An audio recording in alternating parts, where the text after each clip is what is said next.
Hi there, and welcome to Impact, the program that focuses on people and organizations who are making an impact in our community, in our state, and in our country. My name is Kelly, and today we're going to be joined by several different Republican candidates in our primary coming up on May 17th. One quick note, by the way, you might see some of our different candidates in the same setting, in the same chair. They're not running against each other, and they're not running on the same ticket. So we just want to make sure and let everybody know each one of these candidates is running on their own merit in their own race, and we're asking for your support as you listen to each one of them and make your own decisions.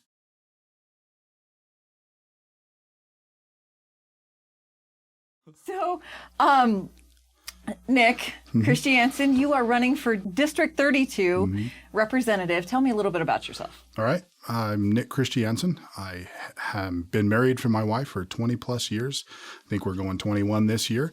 We've got 5 kids. I was born in Pocatello, Idaho. I moved all over the western U.S. growing up because my dad chased work.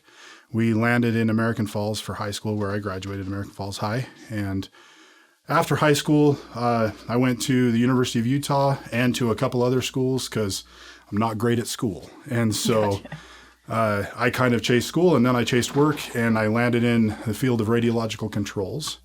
And that's radiation safety stuff in reactors and at the site and things like that. And I've traveled all over the country doing some of that. Always had a home base here in Idaho, right? My wife and I have lived in this area, the Idaho Falls area, for 18 plus years. So this is home for us. Gotcha. I think that's me in a nutshell. Gotcha. So what made you want to put your foot in and run for office? Well, that goes back a long ways. Okay. So my family has history of being in politics.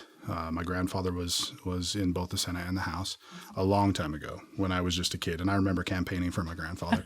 I running around in a blue shirt and talking to everybody. And he had all these cute little grandkids campaigning for him. So it worked well. Hey, that's a winning strategy. It was. There. It worked really well. Yeah. He won every time. So so family's always been in it, and I've always paid attention to politics, always from the sideline, like as a spectator, right? Politics is a dirty business. It's ugly. It's not something that people generally want to get into, right. And that has included me. It still includes me. Yeah. So, but I've always watched it from the outside, like I said, and lately I've just been really frustrated and really angry. Right. At the way things are going in Idaho and in our nation. So I can no longer sit on the sidelines. I can't. Governor Little shut down Idaho, completely unconstitutional, right? Breaching your Fifth Amendment rights of due process and stuff you in your home, stay here with no due process. There's a lot of violations that went along with that, with those orders and the mask mandates and the vaccination mandates.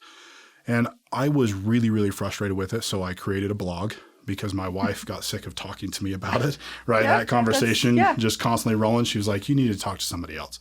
So I created a blog to get those thoughts out of my head. That's AmericanLibertyMatters.com. And I used that blog when the vaccination mandates came out. I changed it to provide a little bit of a social media platform, right, where we could really have discussions, talk about things, find a way to coordinate and fight against these mandates that were coming out. So I was working at the Idaho National Laboratory at the time, and we started a couple of petitions, and I got fired for that. I got fired for speaking out against the lab. Well, not against the lab, excuse me. I got fired for speaking out against the vaccination mandates. Wow, okay. Ostensibly, the lab will tell you it was for inciting my coworkers to break rules, which is not true. Yeah. And for creating a conflict of interest with my website. My website is all about constitutional government. Right. It's all about freedom of speech. It's all about freedom of religion. It's about God creating this country and how he's going to be the one that repairs it. Right. And how we just need to do our part. And it's also about standing up for yourself and what you believe in. And I also threw in a little bit of stuff like self-help stuff to talk about some depression that people are going through, right? I've dealt with a little depression in my life, and it's really helpful to talk that stuff out. So that's a conflict of interest for the National Laboratory. Wow. So they terminated me. After that, I dove right in, right? I was speaking with the legislators before I got fired. And all of our legislators around here having good conversation, pushing to try to get some influence and impact on what was happening. And we got nothing, like to no avail. Right. We got nowhere. And then I watched the special, I got fired. Then we watched the special legislative session in November, and I went there. Mm-hmm. And the circus that was, the corruption that was blatant on the floor, I was disgusted. I was appalled. And I was with a whole bunch of people that were watching the same thing and felt the same way. And it was enough. Mm-hmm. Broke the camel's back, right? So somebody has to do something. Somebody has to stand in. Somebody has to stand up against this corruption. Somebody has to, put their money where their mouth is and go for it, right? I've been preaching it for 2 or 3 years now, and it's time to put my money where my mouth is. So Good. Here I am. So to those people that would say, what's wrong with Idaho? It's always been bright red. What would you say to those folks? Oh, I would say they're not very well informed, and they're not paying attention. Wow. Idaho is not bright red. We're way beyond purple.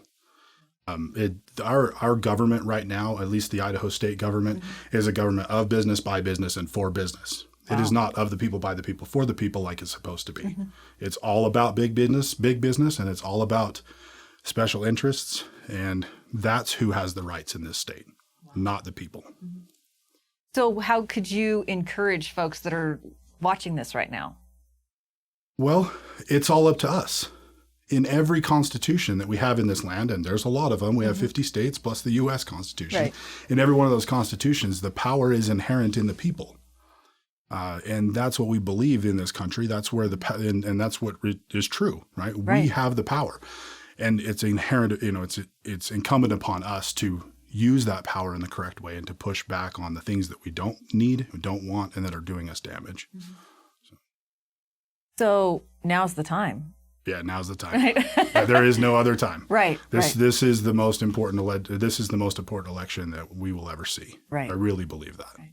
And so with the primary coming up May 17th, there's a big push now, but assuming you make it through the primary, you're going to keep going all the way through November. Absolutely. And what have you seen so far as the climate of voters in Idaho, people's attitudes, people's perspective of everything?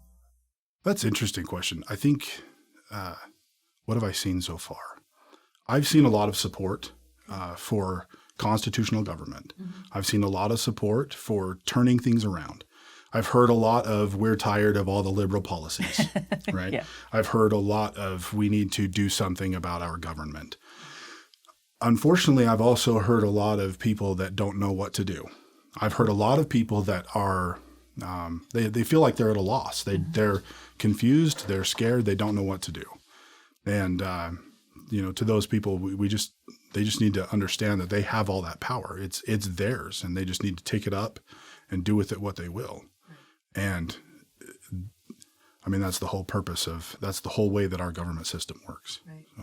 Well, and I've heard so many times over the last several months that quote, and I am not sure who to attribute it to. Mm-hmm. Hard times make strong people.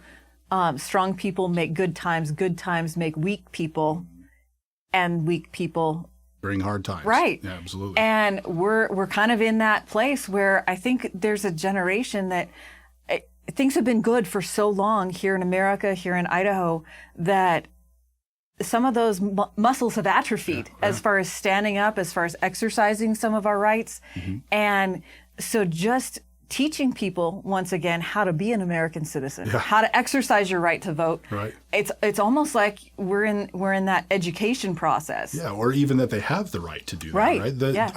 Our education system is so poor, intentionally, in removing American history and removing Idaho history and removing those things that make America great and patriotism and actual history. We've removed it all. Right. And we're teaching, and our education system is teaching our children something completely different than what most of us grew up with. Right. And so when you remove any idea that they have these rights or any idea that you can stand up or any idea that you have that power, people just don't know they have it. Right. And even if they did know that they have it, they don't know what to do with it. Exactly. So the education part is extremely important. And how to walk it out. We're seeing high school students across the country that are all of a sudden waking up to the fact that, wait, I don't have to wear a mask? Right. Okay, I'm just going to stand up and take it off. That's all it is. It's a government of the people, by the people, for the people. And that means I'm the one in charge. Right. And for the last 2.5, 3 years almost, we've seen a country that's just we've forgotten that. Yeah. We have amnesia. Yeah. And so it's exciting that there's candidates like you and some of the others that are going around and just reminding people, hey, you're stronger than this. And I'm excited to see what happens here in the next year. Yeah, so am I. It'll be good. Yeah, yeah. So what do you feel are some of the top priorities of government right now? What are some of the top concerns that you're hearing from citizens? Top concerns from citizens. Government overreach is a big one. And that ties into a lot of different things. There's a lot of stuff that people are concerned about with government overreach. But that's what it boils down to is our governments are out of control. And they need to be put back, and I use governments, right? There's more than one. Yeah. And they need to be put back in the framework of the constitutions in which they belong. And that's key. If those constitutions are enumerated powers that we, the people, gave up for those governments to function. If they're outside of it, it's illegal. It's tyranny. And they shouldn't be allowed to do that. The only way they would be allowed to do that is if we allow it. Right. They take that power, and if we do nothing with it, if we do nothing about it, they have that power. Right. It was Samuel Adams that said that that anytime that we, and don't quote me on this, it's really close, anytime we aimlessly suffer an attack upon our liberties, we encourage those attacks and we involve others in our doom. And then he went on to say, and that is the quote, wow. And then he went on to say that if we allow that to happen, we need to really, that's a big concern because millions of people beyond us, millions of our ancestors could be completely, I mean, that decision could impact all those millions of people. So it's a heavy matter. Yeah, absolutely. And, you know, and I've heard another quote that basically says, you get what you tolerate. Oh, yeah. And I think that's kind of where we're at right now. Mm-hmm. Wait, we're tolerating $5 a gallon gas. We're tolerating, you know, it just going to work and not having anything to show for it because increases and all that stuff. And so I think people are starting to kind of wake up because they're tired of tolerating it. You know, it's like, wait, I don't like what's happening to me. And so people are starting to stop tolerating things. So what message are you trying to get out to citizens of Idaho? Message, I would say that that's exactly the message. Mm-hmm. We don't have to tolerate this. What they're doing is unconstitutional and illegal in many, many cases. Many cases. It's illegal and it needs to stop. And we can't expect the elected officials that are currently doing it to fix the problem. We can't expect elected officials or people that align themselves with that same ideology and those same processes, those same people. We can't expect them to fix it. They're not going to. Right. It's up to us to fix it. We have to go out and do something about it. Mm-hmm. And I would also say that it's possible. We know that it's possible. We can do this. Mm-hmm. It will take all of us. It's going to take a lot of work and a lot of effort. But, I mean, what are we going to do? Give up? No. We're going to take it by the horns and we're going to go.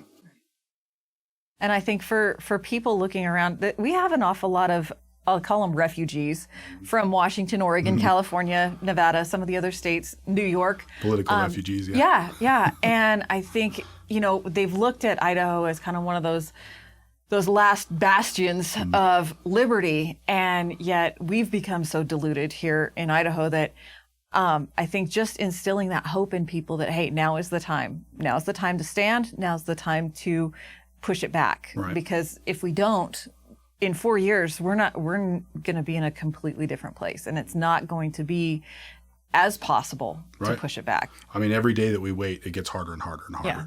Every time that they attack our liberties and we do nothing, it gets harder to take them back.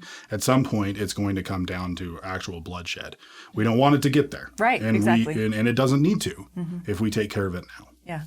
So what would you say to some of those folks that say, I've been a registered Republican my entire life, and I'm just going to keep the incumbents in. I trust their experience. What would you say to somebody like that? They're selling you down the river. That's what I'd say. They're literally selling us into slavery to the state. That's what socialism, Marxism, communism, whatever you want to call it. Right. All those Marxist ideologies turn the people into a slave of the state. They turn the state into God. And our elected officials are doing that at large right now. They're introducing all these socialist and Marxist ideologies. They're making socialist laws. They're pushing communistic things, and it's got to stop. They are selling you down the river and turning you into a slave. And when you finally wake up, you're not going to recognize Idaho. Right. And I think that's the key right there. Is I think there's an awful lot of our elected officials that they're banking on our apathy, and they're really just hoping that nobody wakes up, because then they can continue to collect the paycheck, not necessarily from the government, but from all the special interest groups. Oh, yeah. And if any of us think that they're not bought and paid for, then we're delusional. That's right. But they really are just banking on us, just enjoying the relaxation of Idaho, and not really caring about I think politics. that's absolutely true in a lot of instances. Yeah. So what has been one of your favorite ways to connect with constituents so far? Just going out and knocking doors and talking to people. I think that the real connection, the people-to-people interaction is really where it's at. You can send all the flyers you want. You can make as many phone calls as you want. It doesn't have that same impact as getting out and talking to a person and telling them, here's what I stand for. Here's who I am. Here's what I believe in. And you need to do your research. I was knocking doors last night in the wind and the rain, and I was saying, I was telling people, look, I'm not going to tell you the way to vote. Right. I'm not. But you should look us up and look the difference between me and my opponent and vote your conscience. Right. I am confident that you would end up voting for me. Right. Well, and we also understand that we live in Idaho, and it is kind of the land where the handshake still matters. Yeah. And going out, looking people in the eye and shaking their hand and saying, I'm Nick, and I'm asking for your vote. That matters to people. It does. And we're blessed to live here in Idaho where that still means something. It's not all emails and texts. There is still that personal relationship that matters to people. So what are you hoping to do when you get into office? That's a huge question. And it's so loaded. And that's not an attack on you. It's just there's so much to be done. Right. And it feels so overwhelming. And I've talked with a lot of our legislators around here that are fighting back and trying to push back on some of the socialist programs that are trying to ensure liberty for the individual Idaho citizen. And they've been asking for help, literally saying we need people that will stand up and help us. That's my intention. As far as what I hope to accomplish, I'm not interested in playing softball with socialists. I'm not interested in giving more handouts to people. I'm not interested in taking any more federal government money. That's just socialism, right? I mean, we're taking money from the rest of the United States for what? So we have a surplus of money here? That's got to stop. I'm not interested in an emergency, in continuing this state of emergency that never should have been an emergency. Right. It isn't and wasn't. Yeah. So those things have got to go. Right. And that would end up being my main focus is pushing back on all those programs, joining in on the fight against them in the hopes that we can turn some of this around. Gotcha.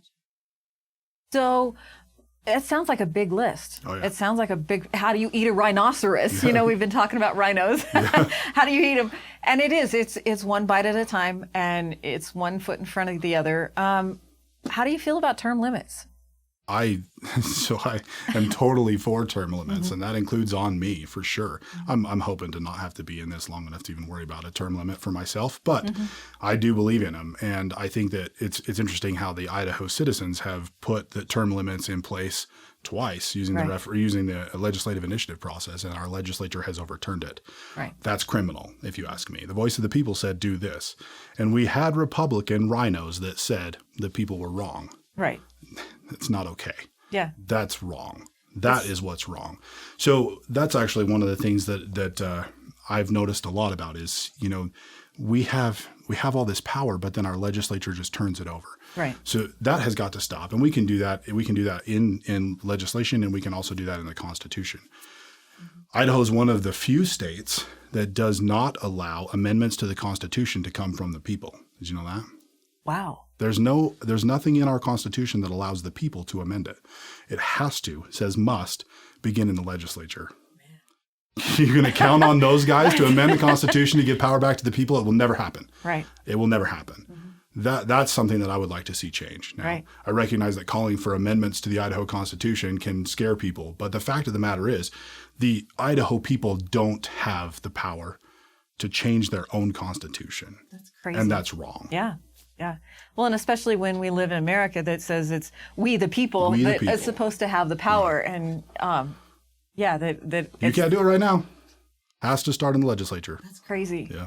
As much as we might rail against a ruling class or something like that, the idea that we even have something like that in place in Idaho is crazy. Yep. So. And that we allow the legislature to overturn anything that was done by the initiative process with the people is ridiculous. That has to go away. Right. So right. Those would be positive. Those would be positive things or positive actions I would want to take. Right, is to put legislation in that would disallow the legislature to overturn something that people did through referendum or through the initiative process. Right. And I would love to see an amendment to the Constitution allowing the people to use that legislative initiative process and call it a constitutional initiative and be able to amend their own constitution. That would be amazing. How can people get in touch with you and help with your campaign? So I have a lot of different ways. My website is electnicholas.t.com. Okay. My Facebook, you can look at me up on Facebook, and then it's Nicholas T. Christiansen on Facebook. Instagram is elect.nicholas.t. And I have a Venmo that is splashed all over the place. Then you can get a hold of me through a cell phone number is 254-1785. So I guess it's 208-254-1785. And an email address is AmericanLibertyMatters@protonmail.com. Again, that American Liberty Matters is the blog that I created. So if you really want to know my politics and my thoughts, that's been on there for a couple of years, and you can read everything that I've thought and everything that I think about it. So just last question, I guess. How would you appeal to folks that might be working at INL and may have heard your whole story as far as standing up and may have heard one side of the story? What's your vote for me stump speech to folks that might have heard the other side? I think it's the same thing. Everybody has, I think it's the same message that we have the power to take this back and do with it what we want. I don't think that I've met a real person that thinks that everything is going the way that it should be going right now. I haven't. Everybody wants a change. Everybody knows we're headed in the wrong direction, except for my opponent who said we're headed in the right direction. But everybody knows we're going the wrong way. Mm-hmm. That includes all those people at INL. Right. And I've worked with those people. They're my brothers, they're my sisters, they're my friends, and they know who I am. I'm not worried about what the lab says about me. I'm not worried about what the naysayers say. Good. Because I know who I am, and so does everybody that knows me. Good. So I don't think I would change my message. To them, it would be the same message that I preached right before I got fired. Stand up, do what you know is right. Yeah. Because that's what I think is important. If you think it's right to vote for somebody else, do it. Good. That's fine. Yeah. But if you don't, if you think it's right to stop what's happening, to turn the ship around, then you vote for me. Well, Nick, thanks so much for joining us today. Is there anything else you'd like to share with our audience? I think we've said it all, okay. To be real. Sounds good. I had a whole list of things to think about, and we've said it all here. So awesome. Well, thanks. Yeah. Thank you. Our Republican primary is coming up May 17th, so be sure and be registered as a Republican before then. The views expressed by our guests may or may not express all of the views of the host, Flying Maverick Media, or Stand Up for Idaho. Thanks so much for tuning in.